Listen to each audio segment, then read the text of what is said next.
Alors, normalement, là, on nous entend et on va passer en chat chatting. Voilà, on nous voit. Ah oui, pardon. Oui, il n'y a pas de souci. J'espère que vous nous entendez bien. On va essayer de commencer le live de manière assez fluide. Donc, je suis désolé d'avance, il y a des petits problèmes de connexion. C'est pas grave. Il y aura peut-être quelques frises. Tant que la voix est entendable, a priori, ça devrait le faire. Je vais commencer avec une introduction écrite que je vais vous lire. Je sais que ce n'est pas le plus stimulant, mais au moins ça me permettra de ne pas faire de fautes. Et tu pourras me corriger si mon introduction te semble hasardeuse ou problématique. Nous sommes le résultat de plusieurs centaines de millions d'années d'évolution du vivant. Et notre cerveau est actuellement un des objets les plus étonnants de l'univers. Et pourtant, en moins d'un siècle, les cerveaux siliconés sont passés de l'état de simple calculatrice à des lecteurs de scanner meilleurs que tous les radiologues réunis. Il faut des dizaines d'années pour former un être humain. Demain, il ne faudra peut-être que quelques minutes pour former une IA. Quelle sera notre place dans un monde qui avance à pas de géant pendant que nous et nos élites prenons encore le temps de regarder en arrière? La Silicon Valley et la Chine ne nous attendent pas et prennent dès aujourd'hui les décisions éthiques qui nous concernent tous. Alors, aujourd'hui, faisons l'effort tous ensemble d'y réfléchir et d'enfin mettre sur la table les questions qui fâchent. Et pour cela, j'ai l'honneur d'accueillir Laurent Alexandre pour en discuter. Bonsoir. Alors, est-ce que j'ai dit des bêtises? Non, je crois effectivement qu'on est à un moment particulier où l'histoire de notre cerveau, l'histoire de nos institutions, notre histoire politique sont totalement désynchronisées par rapport à l'explosion technologique. Et cette friction, ce frottement dur entre l'école, la politique, notre cerveau et la technologie se traduit par des tensions sociales de plus en plus importantes. On a vu comment la crise des Gilets jaunes était en fait la révélation qu'une partie importante de la population se sentait mal, se sentait incomprise, avait du mal à comprendre la complexité du monde, et je dis ça de façon totalement non péjorative. Et si ça marche toujours pas, j'essaierai de faire en sorte de baisser encore, mais sinon ça va être dégueulasse, c'est pas grave. Bon, on va commencer à introduire les termes, parce qu'il y a quand même des mots qui sont un peu coupés, un peu compliqués à comprendre pour les personnes qui ne sont pas habituées à ce genre de dialogue. Est-ce que déjà tu pourrais nous parler du transhumanisme? Pour toi, c'est quoi ta définition du transhumanisme? Et après, moi, je vais en donner la mienne si on en a une différente. Le transhumanisme, c'est la volonté d'utiliser toutes les technologies NBIC, c'est-à-dire les nanobiotechnologies, l'informatique et puis les sciences cognitives, intelligence artificielle, robotique et puis sciences cérébrales, pour augmenter les capacités humaines, pour réduire les inégalités entre les hommes, pour donner plus de pouvoir aux hommes, pour augmenter l'empreinte que l'homme a sur son environnement et sur le monde. Alors derrière, il y a différentes formes, différents courants. Il y a un courant qui est attaché à rendre l'homme immortel. C'est le cas notamment des dirigeants de Google. Puis il y a un courant qui est davantage orienté vers la colonisation de l'espace. Jeff Bezos, le fondateur d'Amazon, avec Blue Origin, et puis bien sûr Elon Musk avec les fusées SpaceX. Donc derrière cette volonté d'utiliser les technologies démiurgiques que sont les NBIC, il y a différentes sensibilités sur ce que l'homme doit faire de ce pouvoir divin que la technologie lui apporte à partir des années 1940. Ok. Moi, j'aimerais bien rajouter un petit truc. Je crois qu'aujourd'hui, un des fondements du transhumanisme, c'est vraiment la volonté de briser toutes les limitations qui aujourd'hui nous cadrent à notre mode de vie actuel. Et je crois qu'on va vouloir justement, par ce mouvement de pensée, cette philosophie, briser le plus de barrières possibles, et peut-être toutes, jusqu'à temps qu'on ait... Avoir des pouvoirs divins, c'est bien casser tous les impossibles. La définition du transhumanisme, c'est de démanteler tous les impossibles. C'est de rendre l'homme démiurgique, c'est-à-dire sans aucune limitation. Oui. C'est en fait une psychologie psychopathique. La psychopathie, c'est le fait de refuser toutes les normes, toutes les limitations. On voit qu'Homo Deus est en fait psychopathe. Il veut être immortel, il ne veut pas vieillir, il ne veut pas souffrir, il veut pouvoir faire des bébés par de nouvelles façons, en éprouvette, il veut sélectionner les bébés, il veut que 2 hommes ou 2 femmes puissent avoir des bébés, il veut aller dans l'espace, etc., etc. On pourrait multiplier les exemples de cette volonté de l'homme transhumaniste, d'Homo Deus, de casser morceau par morceau tous les impossibles, toutes les limitations. Et d'ailleurs, cette volonté de tout casser, elle est en opposition complète avec la philosophie chrétienne, puisque dans la philosophie chrétienne, la dignité humaine, elle est d'autant plus forte qu'on est fragile, malade, malheureux. Or, le transhumanisme considère qu'on est plus digne et qu'on est mieux quand on est grand, fort, intelligent et tout-puissant que quand on est malade et mourant. Donc là, il y a une opposition frontale entre la philosophie chrétienne de l'imitation de l'homme et de dignité dans la fragilité, avec la vision transhumaniste où la dignité est magnifiée, est augmentée quand l'homme est tout-puissant et utilise tous les ressorts technologiques. Ok. D'ailleurs, il y a un truc qui est un peu intéressant par rapport à tout ça. Quand tu nous donnes cette définition, cette vision de vouloir dépasser notre entendement en tant qu'être humain, ça nous rappelle des heures sombres de l'histoire. Est-ce que tu auras un mot à dire sur le lien qu'on pourrait donner à l'eugénisme en comparaison du transhumanisme? Est-ce qu'en fait le transhumanisme, ce ne serait pas un joli mot aujourd'hui pour justement effacer le mot qui était plus problématique à l'époque? Alors le transhumanisme, c'est un mot qui a été inventé par Julian Huxley, qui était le premier directeur général de l'UNESCO, et qui était le frère du Huxley qui a écrit cet extraordinaire roman d'anticipation qui était Le meilleur du monde.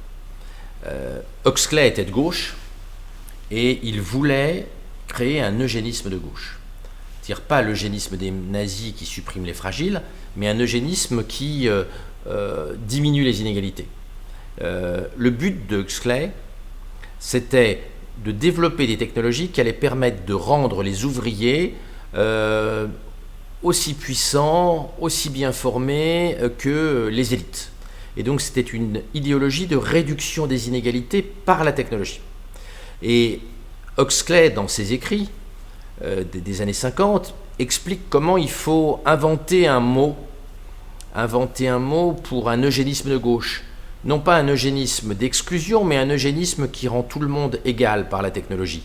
Et il a dit, le mot eugénisme étant sulfureux, on va appeler ça, l'eugénisme de gauche, on va appeler ça le transhumanisme, qui est donc une façon d'utiliser la technologie qui n'exclut pas, mais qui inclut tout le monde en rendant tous les individus égaux et tous augmentés sur un pied d'égalité. Ok. On va commencer dans la première partie. Parce qu'il y a un truc que moi, quand je parle de transhumanisme aux gens, il y a quelque chose qui revient très souvent. C'est qu'on me dit « Ah mais ça c'est de la science-fiction ce que tu racontes ». Aujourd'hui, qu'est-ce qui nous prouve, quelle preuve on a de palpable pour croire que cette hypothèse transhumaniste est réelle et pas juste une fiction de fous et de personnes qui croient qu'on peut devenir des dieux par exemple? Eh bien, on ne peut que constater que depuis 1940, date de l'émergence d'Homo Deus, nos capacités technologiques n'ont fait qu'augmenter. Tout a démarré dans les années 40. Entre 1940 et 1950, toutes les technologies permettant d'aboutir à terme à l'homme-dieu sont inventées. Les NBIC, mais aussi les technologies spatiales et puis les technologies nucléaires. Donc les nanobiotechnologies naissent à cette époque-là, la médecine moderne, la pénicilline, la découverte du fait que l'hérédité est portée par l'ADN, c'est 1944. Le développement de l'informatique, la machine de Turing, le premier circuit intégré, c'est entre 1943 et puis 1947. D'ailleurs, Shockley, qui inventera le transistor en 1947, deviendra prix Nobel de physique pour cette invention qui a conduit au microprocesseur, etc. Au même moment, on conceptualise ce que sera le futur Internet, c'est le MEMEX, qui est inventé par Bush en 1945 et qui décrit ce que sera ce réseau de communication mondiale mettant en relation toute la connaissance du monde avec les cerveaux humains. L'intelligence artificielle naît à la même époque, elle est imaginée à l'époque, là encore, par Turing, aujourd'hui encore, la conception qu'on a de l'IA a été très très fortement influencée par les travaux de Turing jusqu'à sa mort tragique. Après, bien sûr, les technologies atomiques, avec les premières piles atomiques et avec la bombe atomique en 1945, et les technologies spatiales et les technologies à très grande vitesse, avec le premier avion à réaction en 1943, le premier avion à réaction qui dépasse la vitesse du son en 1947, Et puis bien sûr, les premières fusées avec les V1 et les V2 qui vont conduire au programme Apollo, puisque l'homme qui a conçu, le nazi qui a conçu les V2, Werner von Braun, va devenir responsable du programme Apollo et du programme lunaire, les États-Unis ayant préféré oublier son passé nazi pour gagner la compétition spatiale avec l'Union soviétique de l'époque. Donc on voit que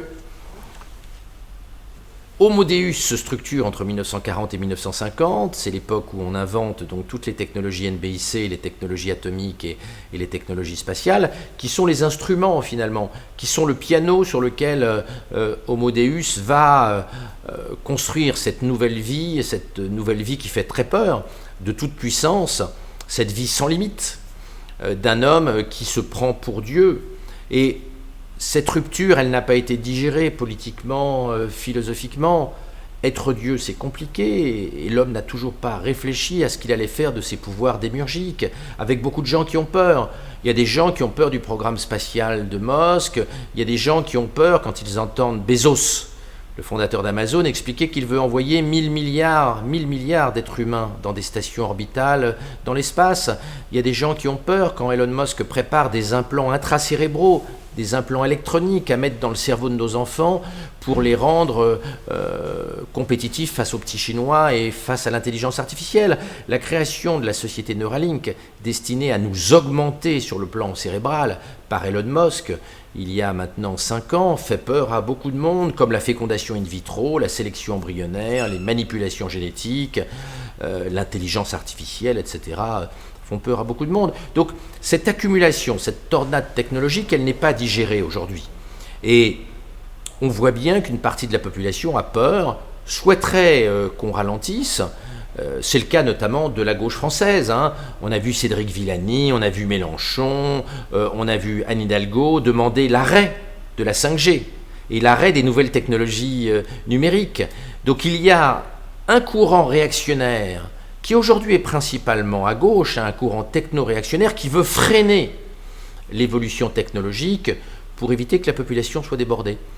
Il y a aussi un courant techno-réactionnaire à droite, notamment dans les pays anglo-saxons.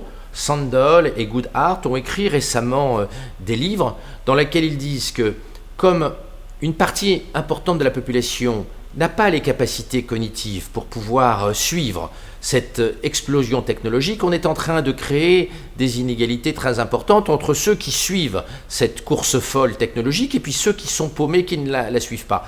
Et ces deux auteurs conservateurs recommandent de bloquer la technologie, c'est-à-dire de faire un moratoire sur la technologie de manière à ce que nous restions dans une société simple, compréhensible par tout le monde, et non pas une société dans laquelle il y a des gens qui comprennent le tsunami technologique et puis des gens qui sont complètement largués, complètement paumés et qui sont pris de vertige face à une évolution technologique qui les dépasse. Donc aujourd'hui, un courant politique à la fois de droite et de gauche est en train d'émerger. C'est un courant authentiquement réactionnaire qui souhaite limiter le développement de la technologie de manière à ne pas trop secouer le corps social. Il y a une question de taille. Est-ce que les techno-réactionnaires sont selon vous plus actifs aujourd'hui par rapport à il y a 50 ou 60 ans? Est-ce qu'ils ont toujours été aussi présents? Des techno-réactionnaires, il y en a toujours eu. Il faut lire ce qu'on écrivait sur le train, quand la première ligne de train entre Paris et Saint-Germain-en-Laye a été inaugurée du temps de Louis-Philippe. On a écrit que les femmes allaient avorter, qu'elles allaient devenir folles, hystériques, que les vaches ne donneraient plus de lait, que les veaux seraient mal formés, qu'on allait devenir sourd dans les tunnels au-delà de 25 km/h. Donc des craintes technologiques, on en a toujours eu. Alors elles s'expriment aujourd'hui particulièrement fortes, et puis elles sont renforcées par le courant complotiste. On le voit dans l'affaire des vaccins. Un petit groupe de complotistes anti-vaccins a réussi à saturer les réseaux sociaux en expliquant plein d'horreurs sur les vaccins ARN messagers. Il y a notamment, vous pouvez regarder sur YouTube, un certain nombre de complotistes qui expliquent que 100% des gens meurent 3 mois après le vaccin Pfizer ou Moderna. Non, on est pas mort. Comment ? Moi, je suis pas mort. Non, moi non plus, alors même que j'ai eu la 3e dose en début de semaine. Et il y a des gens qui y croient. On voit bien qu'il y a des gens qui sont totalement paniqués par ce courant réactionnaire, techno-réactionnaire et complotiste qui s'est développé autour des technologies ARN messager et des vaccins contre le Covid. Donc oui, on a aujourd'hui des craintes technologiques, mais je ne crois pas qu'elles soient fondamentalement plus fortes qu'avant, même si du fait de l'omniprésence des réseaux sociaux, elles se développent plus vite et qu'elles arrivent à diffuser très très très vite dans la société, plus vite qu'avant, au temps du pigeon voyageur et des diligences. D'ailleurs, j'aimerais rajouter un petit point pour conclure la question, sur la question de l'IA, parce qu'en fait, jusqu'à 2012, le deep learning, on pensait que ça ne fonctionnerait pas. On n'avait pas de preuves efficientes que effectivement ça allait donner quelque chose. Et en fait, c'est à partir de 2012 qu'il a commencé à y avoir une émergence de l'utilité du deep learning, et c'est à partir de ce moment-là où ça a commencé à exploser. Et finalement, aujourd'hui, une des probabilités de l'apparition des intelligences de type 3, c'est-à-dire qui soient capables de raisonner, pas au sens de la conscience, mais au sens de capables d'être complexes dans leur manière de réfléchir, c'est-à-dire qu'ils ne sont pas horizontales, mais qu'ils soient transversales. On pense que ça va sans doute émerger justement grâce au deep learning par la suite, sans doute grâce à des intellectuels qui vont développer de nouveaux algorithmes, mais jusqu'à 2012, toutes ces hypothèses, tout ce qu'on pense aujourd'hui, n'était sans doute pas fondé. Et c'est que depuis 2012 qu'on se rend compte qu'il y a peut-être un fondement plus que science-fictionnel dans ce délire du transhumanisme. On va passer directement à la question 2. Finalement, nous, en tant que transhumanistes, entre gros guillemets, même si tu ne te considères pas comme ça, tu es plutôt en fait pessimiste par rapport au transhumanisme, on a souvent l'impression de vouloir jouer au prédicteur, à dire comment le futur sera. Mais étant toi-même un pro-défense, enfin un attaquant de la collapsologie, est-ce que finalement, nous, on n'utiliserait pas exactement les mêmes dés pour justement parler du transhumanisme? Est-ce qu'on ne fait pas exactement la même chose que les collapsologues finalement? Les collapsologues, comme les transhumanistes, font des prédictions sur le futur. Dans un cas, des prédictions plutôt positives, c'est le cas des transhumanistes, des bioprogressistes, et puis des prévisions négatives du côté des collapsologues. Cette opposition entre les optimistes et les pessimistes, elle est très ancienne. Il faut bien voir que ça ne fait pas très longtemps que l'on se projette dans le futur. Newton, le plus grand savant du XVIIIe siècle, avec le chimiste français Lavoisier, était convaincu que la parousie, c'est-à-dire la deuxième venue du Christ et donc la fin du monde, arriverait vers 2050. Du temps de Newton, la plupart des gens adhéraient à la Genèse, au texte de la Genèse et de la création du monde il y a 6000 ans, en 6 jours, et imaginaient un monde qui avait moins de 6000 ans et qui allait disparaître avant l'an 2100. Cette vision favorisait l'attente de la catastrophe, l'attente de la fin du monde, qui devait arriver avant 2100, je le répète. Et ça fait pas beaucoup de temps que les gens, que les historiens, que les scientifiques ont abandonné le récit de la Genèse dans l'Ancien Testament et ont imaginé que la fin du monde n'était pas demain matin. Le plus grand historien du XIXe siècle, l'Allemand Ranke, à la fin du XIXe, était toujours persuadé que la Genèse de la Bible était une vraie description de la façon dont le monde était né. Donc, en gros, ça fait un gros siècle qu'on sait que le monde est ancien, on a découvert qu'il a 13 milliards et demi d'années et qu'il va durer très longtemps dans le futur. Donc, notre rapport aujourd'hui au futur, il est encore profondément imprégné de la collapsologie chrétienne. Chaque fois qu'il y avait un événement un petit peu grave, une éclipse, une mauvaise récolte, etc., les gens pensaient que la fin du monde arrivait et qu'on allait voir arriver le Christ et que la parousie était, la deuxième venue du Christ était imminente. Donc, il est normal qu'il y ait aujourd'hui des discours collapsologues. Ils ne sont que la continuation du discours collapsologique et apocalyptique issu de la Bible et notamment de l'Évangile selon saint Jean. Mais aujourd'hui, quelle preuve l'histoire ou même ce qu'on sait aujourd'hui, les sciences, qu'est-ce qui pourrait nous aider à se mettre plutôt d'un côté que de l'autre? Alors on pourrait mais c'est un argument d'autorité. Dire que toutes les apocalypses qu'on nous a prédits depuis 2000 ans ne sont jamais arrivées. En 1968, les plus grands savants américains expliquent qu'il va y avoir 60 millions de morts aux États-Unis dans les années 70 par famine, et que les gens vont mourir de faim dans les rues de New York, de Washington, de Los Angeles, de Seattle. Au MIT, les plus grands chercheurs imprégnés par des idées écologistes catastrophiques expliquent qu'au-dessus de 3,5 milliards d'habitants, la Terre va mourir de faim. On est presque 8 milliards, on n'a jamais autant mangé, il n'y a hélas jamais eu autant d'obèses, et 68, c'est le début de la révolution verte, les rendements agricoles dans le tiers-monde sont multipliés par 3, par 4, par 5.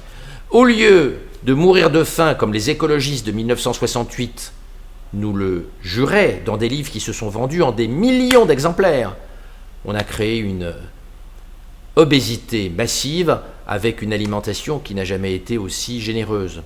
Donc oui, on a un petit indice qui est que la vision de fin du monde, jusqu'à présent, elle a toujours été battue en brèche, et je le répète, elle a des racines religieuses dans notre culture qui sont extrêmement fortes.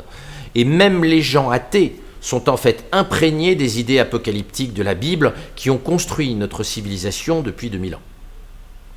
De toute façon, nous, en tant qu'animaux sociaux, on ne peut pas s'échapper de notre condition sociale, en tout cas pas rapidement. Nous, on a forcément un environnement social qui nous détermine à avoir des pensées, et en ayant une origine catholique, de toute façon étant français, on aura cette pensée profonde. La vision apocalyptique, elle est profondément inscrite dans notre psychologie collective.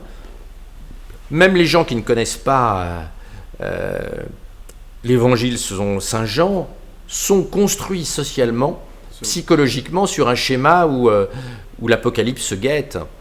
On ne peut pas changer grand-chose à notre psyché collective, et les écologistes et les ayatollahs verts en profitent beaucoup.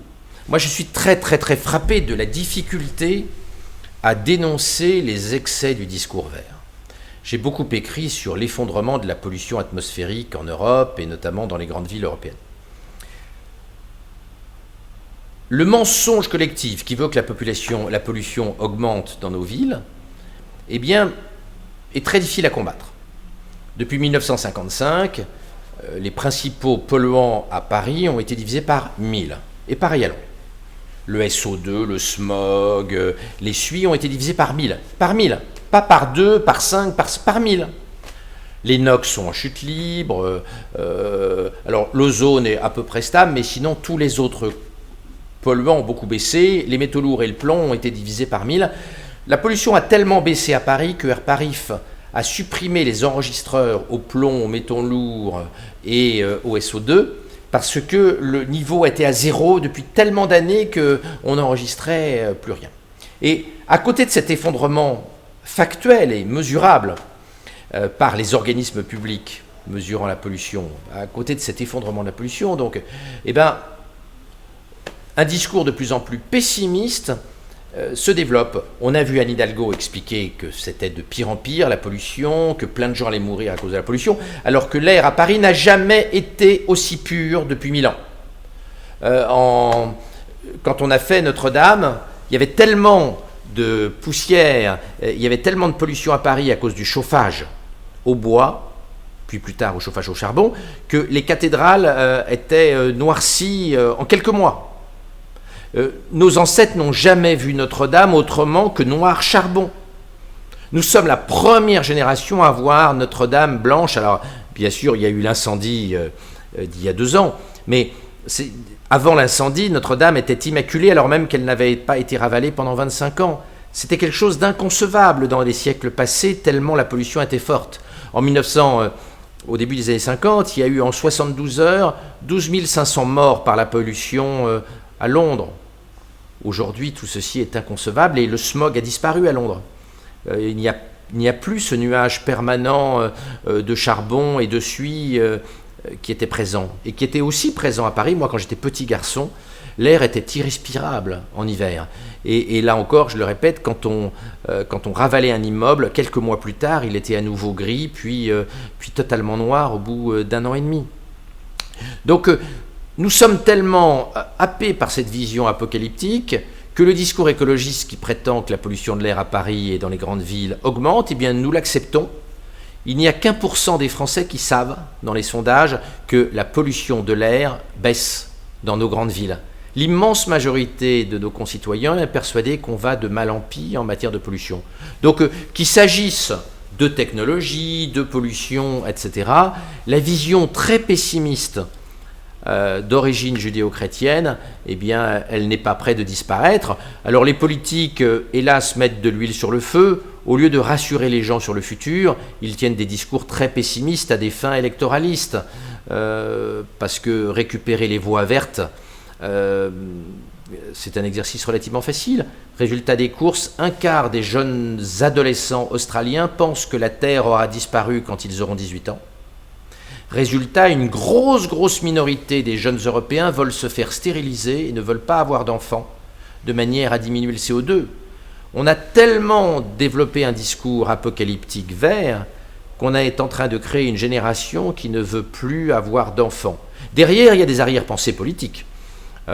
Aurélien Rousseau, pas Aurélien Rousseau, Barrault, pardon, l'écologiste apocalyptique, et puis Cochet, l'ancien ministre de l'Environnement, tiennent un discours très charpenté. Ils disent « Nous, Européens, devons arrêter de faire des bébés de manière à laisser la place aux migrants d'Afrique ». On voit qu'en réalité, derrière le discours catastrophique, il y a des arrière-pensées avec la volonté d'organiser un changement démographique radical pour des raisons assez obscures, mais qui sont probablement des raisons masochistes. On a une petite question encore une fois. Par rapport aux techno-réactionnaires, est-ce qu'ils ont un vrai impact sur le progressisme ? Est-ce qu'on a dans l'histoire des moments où ces personnes-là, ils ont vraiment ralenti le train de la recherche ? Alors Kevin Kelly, le futurologue anglo-saxon, a colligé toutes les tentatives de moratoire et toutes les tentatives des bioconservateurs de bloquer la technologie. Aucun arrêt de la technologie n'a jamais fonctionné dans l'histoire de l'humanité. En 1976, les biologistes décident d'arrêter les manipulations génétiques sur les bactéries. Le moratoire a tenu 15 jours. Au bout de 15 jours, les généticiens étaient dans leur laboratoire et continuaient à bidouiller l'ADN des bactéries. Donc, est-ce que dans le futur, des moratoires technologiques sont possibles, ou est-ce que, comme par le passé, les moratoires ne dureront pas ? Je ne sais pas. Mon sentiment, c'est qu'il va être difficile d'arrêter la technologie. Comment expliquer aux gens en 2150 qu'ils peuvent vivre 180 ans en étant en bonne santé, mais qu'il vaut mieux bloquer la technologie qui permet d'augmenter l'espérance de vie et que de mourir à 80 ans, c'est super. Je ne crois pas que ce soit possible. D'ailleurs, l'espérance de vie à Paris, en 1750, était de 27 ans. Grâce à la science médicale, elle est aujourd'hui de plus de 80 ans. Est-ce qu'il y a des gens qui accepteraient qu'on freine la médecine aujourd'hui pour avoir à nouveau une espérance de vie à 27 ans comme en 1750 ? À mon avis, personne. Personne. À part quelques suicidaires. D'ailleurs, moi j'ai un exemple de personnes qui ont essayé de ralentir la recherche scientifique, c'est les faucheurs volontaires. On a eu des champs de recherche OGM en France dans plein de domaines, et on a observé une attaque ciblée de ces champs par la destruction par des personnes qui se disent faucheurs volontaires, dans le but justement de ralentir la recherche. Finalement, c'était surtout des pétards mouillés, parce que c'est pas parce que y a quelques pleu-pleu qui détruisent les champs que la recherche en OGM est vraiment ralentie. Elle se déplace, oui, les OGM se développent dans le monde entier. Et on n'est clairement pas les premiers. Sauf en Europe, et donc l'Europe est en train de perdre la bataille agricole. Mais c'est pas un retard pour l'humanité, c'est juste un déclassement scientifique, technologique et agricole de l'Europe. On va rentrer dans une question un petit peu plus philosophique et qui a tendance un petit peu à embêter les gens, même les scientifiques. On va questionner le rapport à l'âme. Qu'est-ce que pour toi, c'est quoi l'âme, si tu devais donner une définition ? L'âme, c'est la conscience, et donc c'est une production très complexe du cerveau. Le premier neurone a émergé il y a 550 millions d'années, un petit peu avant l'ère du Cambrien. Et Et donc en 150 millions d'années sont apparus des cerveaux de plus en plus complexes, ceux des primates bien sûr, et puis ceux de la branche humaine, hein, les différents types d'hommes qu'on connaît qui ont disparu, Homo habilis, Homo erectus, Homo heidelbergensis, Homo antecestor, Néandertal, Denisovan, et puis nous, Homo sapiens sapiens. La complexification de notre cerveau, je ne rentrerai pas dans les raisons et dans le cheminement neurogénétique qui a permis l'émergence d'un cerveau très compliqué dans l'homme et qui doit beaucoup au virus endogène, hein, et ce qu'on appelle les HERV, qui représentent 8% de notre ADN, ainsi que ce qu'on appelle les transposons, qui sont des gènes sauteurs, des séquences qui sautent à l'intérieur de notre ADN et qui ont généré de la complexité dans notre génome. Ce serait trop compliqué pour cette émission, il faudrait 2 heures complètes pour expliquer comment le cerveau humain est devenu différent du cerveau des primates à cause de ces raisons de plasticité génétique particulière. Mais tout ça a fait émerger la pensée conceptuelle que certains appellent l'âme. Alors moi je suis un rationaliste, je ne crois pas en Dieu et je ne crois pas qu'il y ait une âme qui soit donnée dans le cerveau humain par Dieu au moment de la conception ou quelque temps après la conception. Je pense que c'est une vision assez naïve, aussi naïve que de penser que Dieu a créé la Terre et l'univers en 6 jours, en 5 jours avant de créer l'homme le 6e jour et de se reposer le 7e. D'ailleurs, c'est assez rigolo. On va parler très rapidement de Descartes pour comprendre c'est quoi cette origine de la définition qu'on pourrait avoir intuitive de l'âme aujourd'hui. Descartes pensait, on a même pensé pendant très longtemps que l'âme c'était quelque chose de, entre guillemets, magique et donné par Dieu, l'inspiration divine, qui se serait d'ailleurs liée au niveau de l'amygdale, pour aucune bonne raison d'ailleurs d'après Descartes, mais l'amygdale serait le berceau de notre âme. Actuellement, les études scientifiques et la pensée a largement évolué en philosophie. Les pensées de Descartes sont totalement aujourd'hui réfutées, on n'y croit plus du tout. Bon, il y a encore forcément dans la religion et chez des personnes qui sont très fans du personnage, qui continuent à apprécier cette vision, mais en tout cas dans la recherche, dans la connaissance, c'est une vision qui n'est plus acceptée. Et même le mot âme, finalement, est totalement remis en question parce qu'on va plutôt parler de conscience. Et par rapport à ça, il y a une vision qui est assez intéressante que je trouve intéressante, que j'aimerais que tu nous expliques. Est-ce que tu penses que l'âme, la conscience, ce serait une émergence de la complexité du cerveau, par exemple ? Bien sûr. La conscience est le fruit, est un produit émergent, hein. C'est une fonction émergente de la complexité neuronale. Et du coup... Alors le premier qui a décrit ça, et je vous conseille de lire ses écrits, hein, c'est Edelman, Gérard Edelman, qui a eu le prix Nobel il y a 30 ans. Et c'est le premier à avoir bien expliqué comment la complexité du cerveau a fait émerger la conscience. Alors, pourquoi on parlait d'âme ? Parce qu'on a mis beaucoup de temps à imaginer que l'intelligence, la conception était dans le cerveau. On a longtemps pensé que c'était dans le cœur, que les émotions étaient dans le cœur. Le cerveau a très longtemps été considéré comme un organe totalement inutile. Ça fait très peu de temps qu'on a compris que le cerveau est le centre de la pensée. Et la religion ne mettait pas le cerveau, ne mettait pas le cerveau au centre de la pensée. C'était considéré comme un organe absolument accessoire. Donc le concept d'âme est apparu à un moment où on n'avait aucune idée de la façon dont pouvait émerger la pensée, et notamment la pensée symbolique. La découverte du fonctionnement du cerveau, des neurones, c'est après 1850. L'identification du neurone est quelque chose de très très récente. Ça a 150 ans tout mouillé. Donc l'âme était une façon d'expliquer l'inexplicable à un temps où les neurosciences n'existaient pas. Alors, ça a une conséquence politique, hein, c'est que l'Église a encore beaucoup de mal à parler de neurosciences, parce qu'elle pense encore très largement que notre pensée est liée à l'âme et que l'âme est donnée par Dieu. Et les débats neuroscientifiques au sein de l'Église ont pris beaucoup trop tard, hein. Alors, ce n'est pas spécifique aux neurosciences, hein. après 1905, l'Église s'est beaucoup raidie, a interdit tous les travaux scientifiques qui allaient contre la Genèse.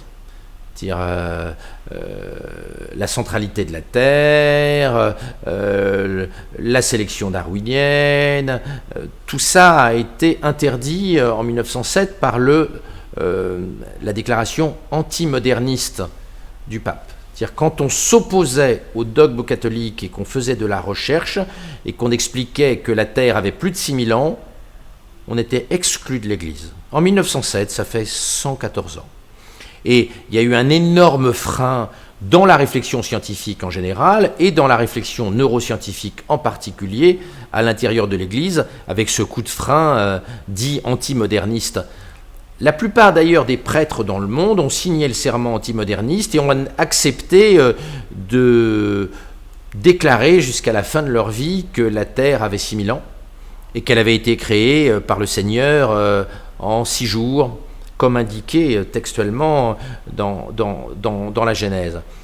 L'impact, il a été terrible parce qu'il a exclu le monde chrétien de la recherche scientifique pendant assez longtemps, mais il a surtout eu comme conséquence de freiner dans le monde occidental l'acceptation des découvertes neuroscientifiques dans l'opinion, qui est restée très largement imprégnée de morale politique chrétienne jusque dans les années 1965-75.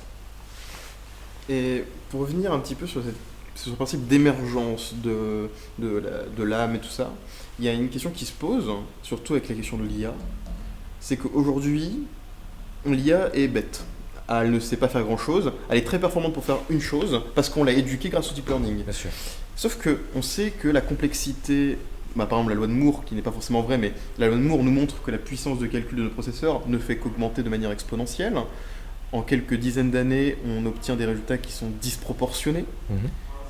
À partir de quel moment peut-on risquer que cette complexité crée une émergence et donc une nouvelle règle? Alors c'est une grande question.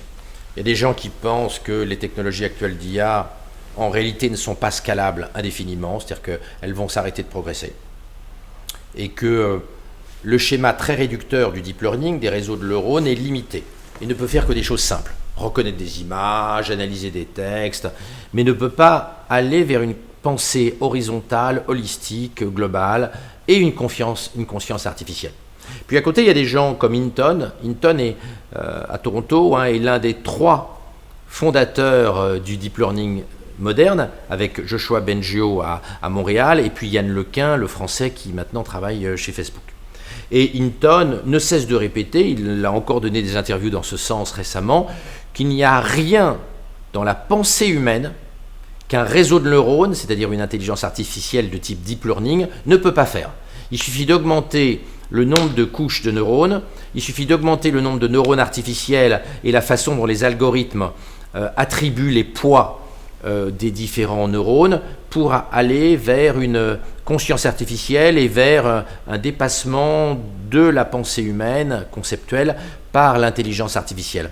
Donc ce débat, je ne sais pas quand il va être tranché, parce qu'il y a des désaccords importants. Il y a des gens qui pensent que l'intelligence artificielle dotée de conscience artificielle peut arriver dès 2029. C'est le cas d'un des dirigeants de Google, Intel aussi, qui est lui convaincu que l'intelligence artificielle forte dotée de conscience artificielle est pour bientôt, notamment donc Ray Kurzweil. Puis il y a des gens plus dubitatifs, et quand Martin Ford, le futurologue londonien, a interrogé les 25 plus grands spécialistes mondiaux de l'intelligence artificielle et qui leur a demandé quand est-ce que l'intelligence artificielle dépasse l'intelligence humaine, les réponses vont de 2029 à 2199. Donc vous voyez, il n'y a pas du tout de consensus sur le moment où l'intelligence artificielle pourrait dépasser le cerveau humain. Moi personnellement, j'ai beaucoup de mal à me faire une idée. J'ai tendance à penser qu'il est extrêmement difficile, au moins pour les 50 à 80 années qui viennent, c'est-à-dire d'ici 2100, de dépasser l'intelligence humaine avec un réseau de neurones artificiel. Mais j'ai peut-être tort et Hinton a peut-être raison. Et de toute façon, Hinton connaît beaucoup mieux l'intelligence artificielle que moi. Donc son avis compte bien plus que le mien. D'ailleurs, pour continuer sur cette lancée, j'aimerais bien vous expliquer pourquoi on a dit 2029 d'ailleurs. En fait, c'est assez simple. Imaginons que notre cerveau fonctionne par paquet de données comme un ordinateur.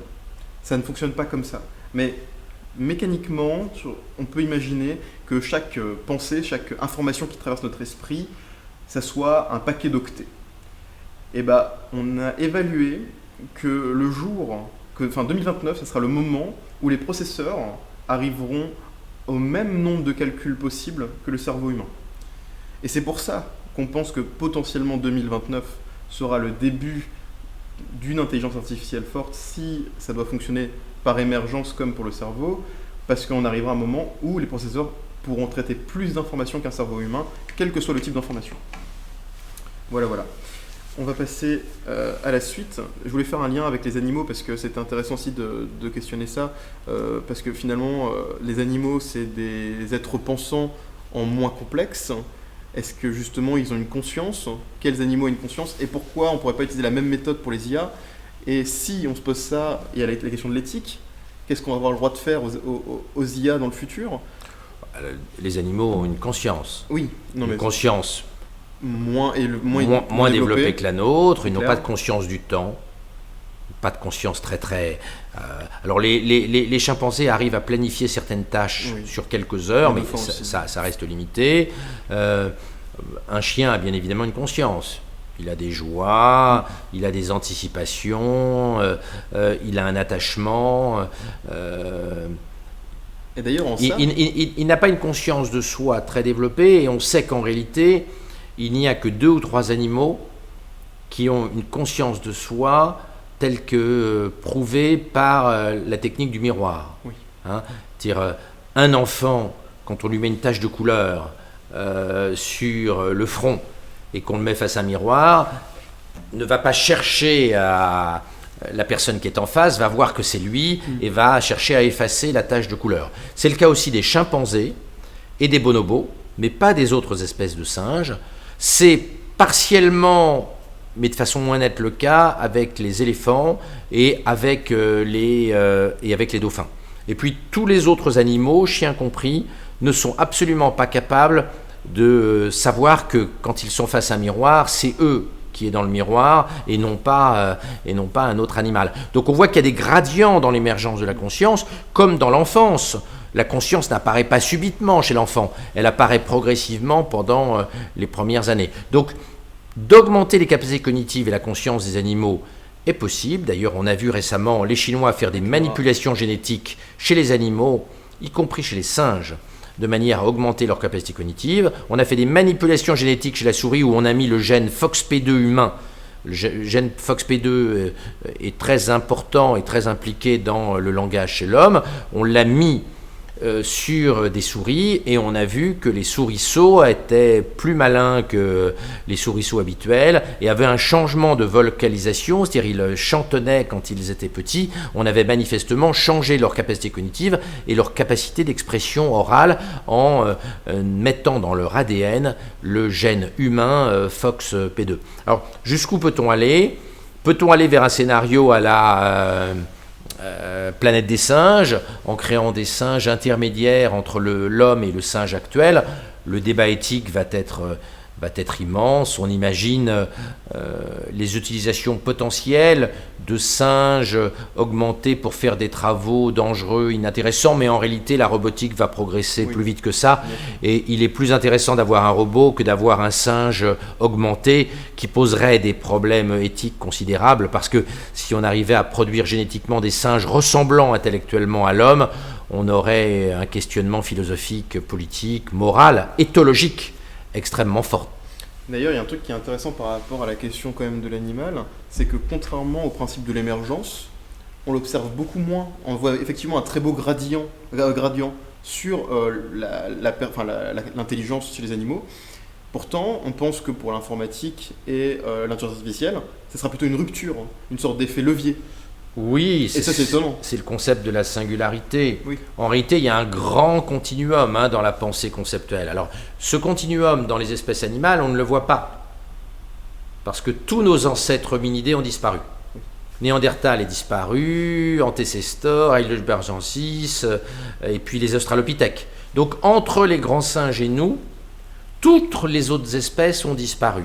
Et d'ailleurs, certaines espèces ont peut-être, c'est le cas de Denisovan et Néandertal, disparu à cause de l'empreinte d'Homo sapiens, c'est-à-dire de nous. Et donc, nous, on a une grosse séparation entre les singes et nous, parce que tous les chaînons intermédiaires ont disparu depuis 7-8 millions d'années. C'est d'ailleurs la raison pour laquelle les gens qui ont écrit la Genèse ont séparé l'homme des autres animaux, parce que le gap est important, et donc ils pensaient sincèrement que les animaux et l'homme avaient été fabriqués différemment et à deux étapes différentes par Dieu. Ils n'arrivaient pas à imaginer qu'il y ait un continuum entre les animaux et puis l'homme. Il a fallu attendre pour en convaincre les plus religieux le séquençage ADN. Quand on a vu que 98,5% de notre ADN est identique à l'ADN des chimpanzés et des bonobos, ce qui montre bien notre proximité et le fait que nous descendons d'un ancêtre commun aux chimpanzés, aux bonobos et à nous. Et d'ailleurs, la distance génétique entre l'homme, les bonobos et nous, et entre les chimpanzés, pardon, nous et les bonobos et nous, elle est à peu près identique. Donc en réalité, l'ancêtre commun, il était à mi-chemin entre les chimpanzés et les bonobos. Nous ne sommes pas plus proches des bonobos que nous le sommes des chimpanzés, nous, espèce humaine. Super. On va passer à la troisième partie. On va essayer de... Attends. On va se questionner sur l'homme-dieu, littéralement. On va parler de Google et de son entreprise Calico. Toi, tu es médecin à l'origine. Donc, je suis toujours médecin, je suis inscrit à l'ordre. Oui, non, mais... Et je vois encore des malades. Waouh. T'as compris ce que je voulais dire? Oui. Actuellement, on approche d'un ère où l'homme ne vivra pas que jusqu'à 100 ans. Est-ce que tu peux nous en parler de Calico? Et qu'est-ce que tu penses de tout ça sur des ordres de type 20 ans, 40 ans et 100 ans? Alors j'ai écrit sur la mort dans un livre qui s'appelait La mort de la mort, dans lequel je disais ma conviction qu'on fera reculer la mort et la maladie dans les décennies qui viennent, mais je pense que ça prend du temps. Dans La mort de la mort, que j'ai écrit en 2011, il y a donc 10 ans, je disais que j'étais convaincu que l'espérance de vie humaine allait monter, mais pas tout de suite, après 2050. Parce que notre fonctionnement biologique et génétique est tellement compliqué qu'il faut une puissance informatique absolument extraordinaire pour comprendre les interactions entre les 3 milliards de bases de notre ADN, les 200 000 protéines qui sont dans notre corps humain et tous les constituants très très complexes de nos cellules. Donc je continue à penser que l'espérance de vie va monter, mais plutôt après 2050, je ne suis pas sûr que la filiale de Google, Calico, destinée à nous rendre immortels, sorte des résultats avant 2050.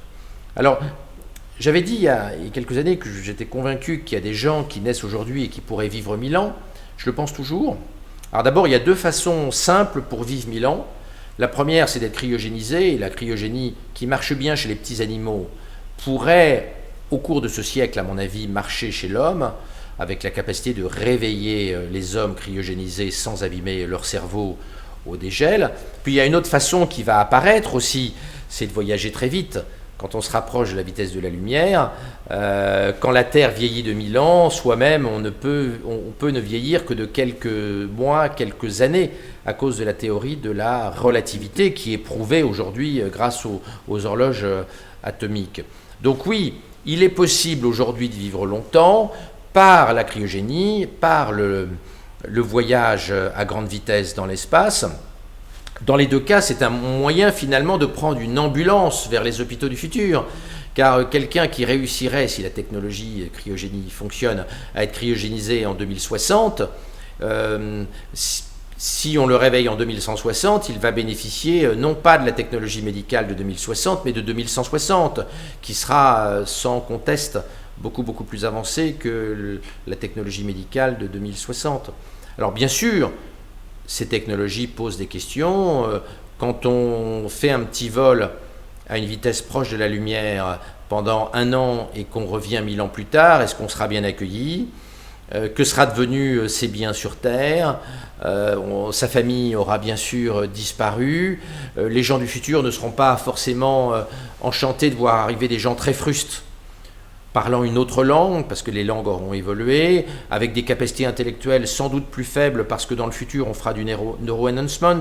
Donc il est hautement probable que les gens de dans 1000 ans seront beaucoup plus intelligents grâce à la technologie que nous le sommes aujourd'hui et que le seraient des astronautes qui partiraient ou des gens qui se feraient cryogéniser aujourd'hui. Donc l'arrivée dans le futur de ces espèces d'immigrés cryogéniques ou spatiaux, elle ne sera pas forcément un long fleuve tranquille. Et puis il y a peut-être des moments où des écologistes trouveront que la quantité d'électricité nécessaire pour maintenir les cuves de cryogénie à moins 173 est trop importante pour des raisons environnementales et qu'il est plus sage de débrancher les cuves de cryogénie en laissant mourir cette fois-ci définitivement les gens qui espéraient revivre dans un futur lointain, hautement technologique, et qui finalement pourraient pourrir au débranchement de l'électricité dans les entreprises comme Alcor, qui est le leader mondial de la cryogénie. D'ailleurs, on va parler d'un autre point, ça va être de Elon Musk, avec son entreprise Neuralink. Actuellement, on a une vraie volonté d'augmenter les capacités cérébrales par le biais de l'intelligence artificielle et de l'électronique. Elon Musk a une explication très spécifique à lui pour expliquer pourquoi il veut faire ça. Il a peur, et c'est la peur qui le motive actuellement à développer Neuralink. Est-ce que tu peux nous en parler un petit peu ? Oui, alors il faut savoir que Elon Musk est un enfant battu. Il a été battu toute sa jeunesse par son père. Il le dit, et c'est connu dans sa biographie, c'est pas un secret. Et donc Musk a été traumatisé par l'autorité. Et sans s'en rendre compte, il projette sur l'intelligence artificielle sa peur des coups de ceinture que son père lui donnait quasiment tous les soirs. Et donc il imagine que l'intelligence artificielle va être très castratrice, va être méchante, comme était son papa, ce qui explique d'ailleurs qu'il a quitté le foyer familial extrêmement jeune et qu'il est parti loin de l'Afrique du Sud, qui était son berceau. Donc là, il y a une explication psychanalytique à sa peur de l'intelligence artificielle, et donc il a dit les plus gentils d'entre nous seront nourris par l'intelligence artificielle comme je nourris mon labrador. C'est une peur chevillée au corps qu'il a de l'intelligence artificielle. Moi, personnellement, les technologies d'augmentation cérébrale, c'est pas par peur de l'intelligence artificielle que je pense qu'elles doivent être développées, c'est pour réduire les inégalités. Je pense que nous rentrons dans une société très complexe technologiquement, dans un monde très complexe, dans lequel il y a une prime de plus en plus forte aux gens les plus intelligents et les plus doués, les plus cultivés. Et que oui, les gens intelligents ont plus de chances dans le monde de 2080 que les gens moins malins. Oui, les gens plus innovants auront plus de chances de s'épanouir, de faire des choses intéressantes que les gens plus lents, que les gens moins doués. Et je pense que c'est la plus profonde des injustices du XXIe siècle. Les inégalités intellectuelles sont, de mon point de vue, la mère de toutes les inégalités dans notre siècle. Et je pense que la sécurité sociale, je pense que l'État doit rembourser à 100% les futures technologies d'augmentation cérébrale de manière à égaliser les capacités cognitives et à réduire les inégalités intellectuelles. Personnellement, je suis favorable à ce que l'État, la puissance publique, la puissance régalienne, réserve les technologies d'augmentation cérébrale aux gens les moins doués, les moins intelligents, de manière à réduire les inégalités. Parce qu'un monde dans lequel ces technologies-là seraient développées d'abord par les gens les plus riches et les plus intelligents, et qu'on en exclurait les gens les moins doués, serait un monde qui augmenterait encore les inégalités intellectuelles et donc les inégalités sociales. Parce que dans un monde très complexe, les inégalités d'intelligence se traduisent par d'énormes inégalités socio-professionnelles. Donc moi, personnellement, en tant que citoyen, je ne veux pas d'un monde dans lequel on permettrait aux gens les plus doués de s'augmenter encore. Il faut augmenter d'abord les gens les moins intelligents, les moins doués, les moins innovants, les gens qui ont moins de mémoire, qui ont plus de difficultés à lire, qui ont plus de difficultés à se cultiver, de manière à ce qu'ils rejoignent les gens les plus favorisés. Donc je crois qu'il y a une responsabilité politique de nos sociétés, quand les technologies d'augmentation seront au point, il y a une responsabilité de nos sociétés, une responsabilité politique qui est de réserver les technologies d'augmentation cérébrale aux gens qui en ont besoin, de manière à ce qu'ils rejoignent les gens les plus intelligents, au lieu de créer un monde où on augmenterait encore les gens les plus doués et où on laisserait dans de grandes difficultés les gens moins intelligents. Ok, on va maintenant arriver sur un débat un peu plus politique. Il y a un truc qui est quand même assez fou. L'Europe, le berceau de beaucoup de choses au niveau de la culture et de la technologie. On a été très très fort pendant très longtemps en informatique, en nucléaire. On a été un pilier européen, un pilier mondial pendant très longtemps. Qu'est-ce qui se passe? Aujourd'hui, je n'entends plus parler que de la Chine et de la Silicon Valley. Où sommes-nous? Qu'est-ce qui s'est passé? Le pouvoir politique a été pris par des conservateurs en Europe. Paris a été la dernière capitale du monde à avoir la 5G. Parce qu'Anne Hidalgo voulait faire plaisir à ses alliés écologistes au Conseil de Paris et donc voulait les suivre dans leur volonté d'arrêter la 5G. On voit partout en Europe des freins très importants qui sont mis à la technologie pendant que la Californie et la Chine galopent. Eh bien, l'Europe a passé son tour. On a vu ça ailleurs, hein. La Grèce, entre le 7e siècle et le 4e siècle, a été le lieu d'une effervescence technologique, philosophique, scientifique absolument incroyable. La ville de Milet, qui était une ville grecque dans l'actuelle Turquie, était une ville incroyable en termes d'innovation. C'est là que vivait Thalès, c'est là que vivait Anaximandre, qui ont eu un rôle fondamental aujourd'hui encore dans notre science. Et puis au IIe siècle, la Grèce s'est effondrée. Elle est devenue une colonie romaine. Sa culture n'est pas morte, et d'ailleurs une partie importante de l'Empire romain, la partie est, était hellénophone. Et à Rome, les élites parlaient d'ailleurs très bien le grec. Hein. Jules César s'exprimait plus souvent en grec, sauf quand il parlait à ses militaires, il parlait plus souvent en grec qu'en latin. Le grec est resté une langue très importante dans l'Empire romain d'Occident et bien sûr dans l'Empire romain d'Orient à partir de la séparation entre l'Est et l'Ouest de l'Empire romain. Donc la Grèce a gardé une empreinte culturelle, mais en tant que civilisation, elle s'est effondrée. Et elle est devenue une colonie. Sur le plan démographique, elle a eu un petit peu le destin qu'a l'Europe aujourd'hui. Elle a cessé de faire des bébés au IIe siècle. La démographie s'est effondrée en Grèce. Donc les Grecs n'ont plus cru dans leur philosophie, dans leur politique, dans leur science, dans leur pouvoir. Et quelques décennies après la mort d'Alexandre le Grand, la Grèce s'est effondrée. L'empire d'Alexandre a été divisé en 5 morceaux et la civilisation grecque s'est endormie, absorbée par la civilisation latino-romaine qui était beaucoup plus dynamique. L'Europe vit la même chose aujourd'hui. L'Europe a décidé d'être masochiste, elle a une jouissance profonde à s'auto-émasculer, à renoncer à la technologie, à la science. Elle n'a pas de couilles, l'Europe. Elle se fait écraser par tout le monde et elle dit merci. L'Europe est devenue une puissance masochiste. Si l'Europe ne change pas, elle va être vassalisée technologiquement, puis militairement, elle va être une colonie technologique, puis une colonie tout court.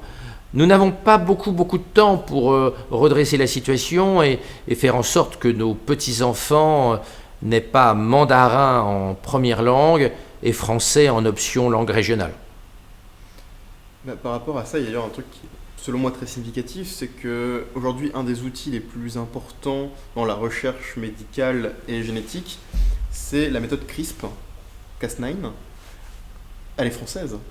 C'est-à-dire que... Elle est franco-américaine. Oui, mais je veux dire, à la base, c'est censé être un de nos bébés. Oui. Et pourtant, s'il y a bien un pays où on ne l'utilise pas, c'est en France. Oui. Et c'est quand même terrible. Oui, mais en France, la génétique est considérée comme très mal par les écologistes. C'est pour ça qu'on a bloqué les OGM. Hein. La France était un pays très en avance dans la génétique des plantes. Aujourd'hui, elle n'est nulle part. Elle a tout perdu. Elle a tout perdu. À cause de l'obscurantisme des écologistes. Et l'Europe, en général, a pris beaucoup de retard parce que la génétique y est très mal vue et la plupart des mouvements écologistes et des partis écologistes européens souhaitent freiner la technologie. Donc, quand on freine le développement technologique, on en paye le prix, on est marginalisé. Moi, je le répète, hein, je pense que l'Europe a un plaisir extrêmement fort à être écrabouillée. Je pense qu'il y a des ressorts masochistes extrêmement puissants à l'œuvre en Europe. Plus on est écrabouillé par la Californie et la Chine, plus on est content. Plus on est dépassé technologiquement, plus on est content. De voir la maire de Paris bloquer la 5G, c'est juste hallucinant. Quel cadeau pour la Chine, quel cadeau pour la Silicon Valley. Si nous ne changeons pas d'élite, et si nous n'avons pas des élites plus technophiles, le recul de l'Europe va s'accélérer et nous laisserons effectivement une Europe néocolonisée à nos enfants. D'ailleurs, il y a un risque assez fort à cette problématique, c'est que la Chine évolue très vite, les États-Unis aussi, bien que ce soit un peu différent. On va parler d'un livre que tu connais bien, c'est le Homo Deus de Harari. Est-ce que l'Europe ne risque pas de devenir littéralement les faibles, pendant que la Silicon Valley et la Chine ne seraient pas justement les dieux? Non mais c'est en cours. L'Europe était de très loin la première puissance technologique en 1900. Le pouvoir technologique en 1900, il était tout entier partagé par la Prusse, l'Angleterre et la France. Les autres n'avaient que quelques miettes.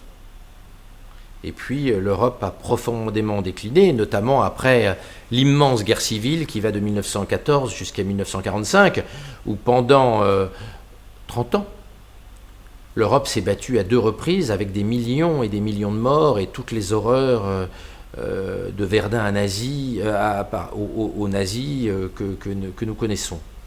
Donc l'Europe aujourd'hui n'a pas compris que nous étions dans une guerre technologique.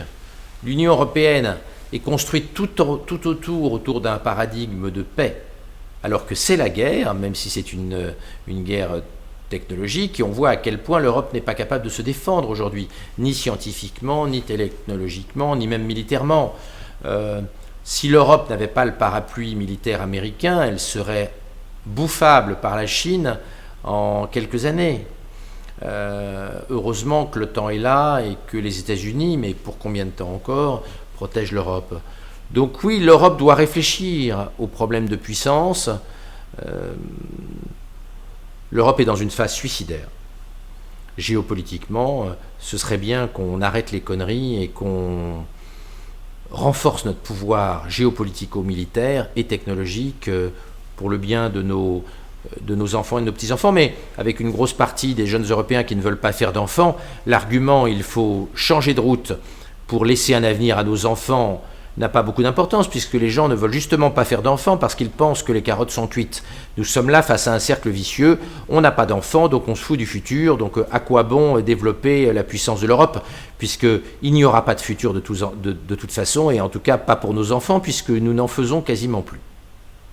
Bah écoute, on a répondu à peu près à tous les points que je voulais aborder, beaucoup plus rapidement que prévu, tu es très fort, félicitations, tu es concis, c'est très bien. On va pouvoir arrêter là. De toute façon, il y aura une rediffusion disponible sur YouTube et peut-être que je ferai un commentaire plus tard de cette vidéo si j'en ai le courage. Messieurs, dames, merci beaucoup d'avoir été présents sur le live. Bon courage pour la suite. Et bonne soirée. J'essaye de refaire un live dans pas trop longtemps avec un nouvel invité. Bon courage!